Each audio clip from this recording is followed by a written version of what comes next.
আসসালামু আলাইকুম সবাইকে। সবাই কেমন আছেন? এইটা ছিল আমাদের কক্সবাজারের ৩য় দিন। আর এই দিন আমরা কি করলাম এই নিয়েই থাকছে আজকের ভ্লগ। আর আমরা আমাদের হোটেল থেকে চেক আউট দিয়ে বের হয়ে যাচ্ছিলাম। কিন্তু আমাদের চেক আউট টাইম ছিল ১১টার দিকে। তো আমি উঠতে লেট করে ফেলি, যার কারণে আমি সকালে নাস্তা করতে পারিনি। এরপরে আমরা ইনানি বিচ থেকে চলে এসেছি সুগন্ধাতে। সুগন্ধাতে এসে আমরা নিউ হোটেলে উঠেছি।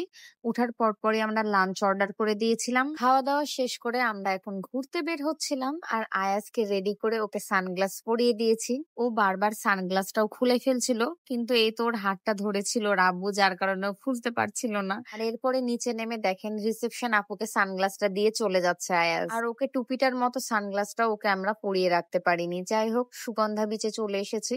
আর এইখানে এসে মনে হচ্ছে যে আসলেই কক্সবাজারে এসেছি।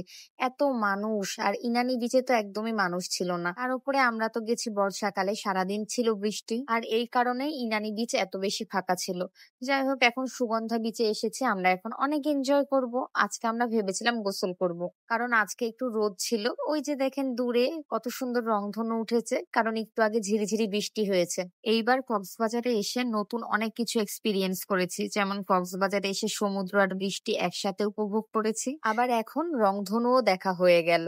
আর এই যে এই হ্যাটটা আমি সেই দিনই নতুন কিনেছিলাম, আমার কাছে অনেক বেশি পছন্দ হয়েছিল, কিন্তু আমি এটাকে মাথাতেই রাখতে পারছিলাম না, এত বেশি বাতাস হচ্ছিল, শুধু উড়ে চলে যাচ্ছিল। আর এই দিন তো আয়াজ পানিতে নামতেই চাচ্ছিল না, কারণ অনেক ঢেউ ছিল।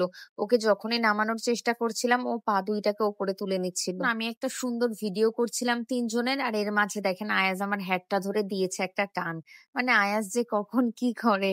এই সমুদ্রের মাঝে কয়েকজন ছেলে ফুটবল খেলছিল, তো ওদের ফুটবলটা আমাদের পায়ের কাছে চলে এসেছিল। আয়াজ বারবার এখন ওই ফুটবল নেওয়ার জন্য চেষ্টা করছিল। এরপরে আমরা আর কি করব বলেন, দোকান খুঁজে খুঁজে লাস্টে আয়াজের জন্য একটা ফুটবল কিনাই লেগেছে আমাদের। হঠাৎ দুই পিচ্চির দেখা মিললো, যারা আমাদেরকে অনেক সুন্দর গান শোনাচ্ছিল। পাখি দিয়া আরে ভালোবাসা করমু আমি প্রিয়া।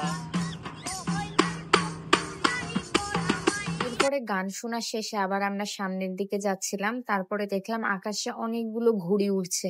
তো আমার মনে হচ্ছিল যে আমিও ঘুড়ি উড়াবো। তো আমরা ঘুড়ির দোকানে চলে আসলাম, আর আমি জীবনে কোনোদিন ঘুড়ি উড়াইনি, আর এই কারণে আরো বেশি ইচ্ছা করছিল নতুন কিছু করার। তো আপনাদের ভাইয়া বলল ও নাকি উড়াতে পারে, ও প্রথমে উড়ালো, তারপরে এখান থেকে আমিও একটু উড়িয়েছিলাম। আর আমরা সেদিন আসলে অনেক বেশি এনজয় করেছি। আমাদের এই ঘুড়িটা কিন্তু বিশাল বড় ছিল, কিন্তু যেহেতু অনেক উপরে উঠে গেছিল, তাই দেখেন কত ছোট মনে হচ্ছে। অনেকগুলো ঘুড়ি উড়ছিল আকাশে, আশেপাশে অনেক মানুষ ঘুড়ি উড়াচ্ছিল। অনেক সুন্দর লাগছিল দেখতে। আর এরপরে আমরা আমাদের হোটেল রুমে চলে আসি। এসে আমি কফি বানিয়ে কফি খাচ্ছিলাম। আমরা সবাই অনেক বেশি টায়ার্ড ছিলাম, তো একটু রেস্ট করছিলাম। রেস্ট করে আবার বের হব, কারণ কালকে আমরা চলে যাব কক্সবাজার ছেড়ে। করে এই তো রেস্ট করা শেষে আবার আমরা বেরিয়ে পড়ি।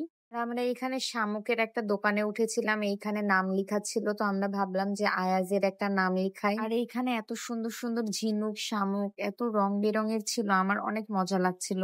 মনে হচ্ছিল যে সবগুলোই বাসায় নিয়ে যায়। নাম লিখাতে যেহেতু একটু টাইম লাগবে, তাই আমরা এখানে ওয়েট করছিলাম আর চা খাচ্ছিলাম। তো আজকের জন্য এইটুকুই। আল্লাহ হাফেজ।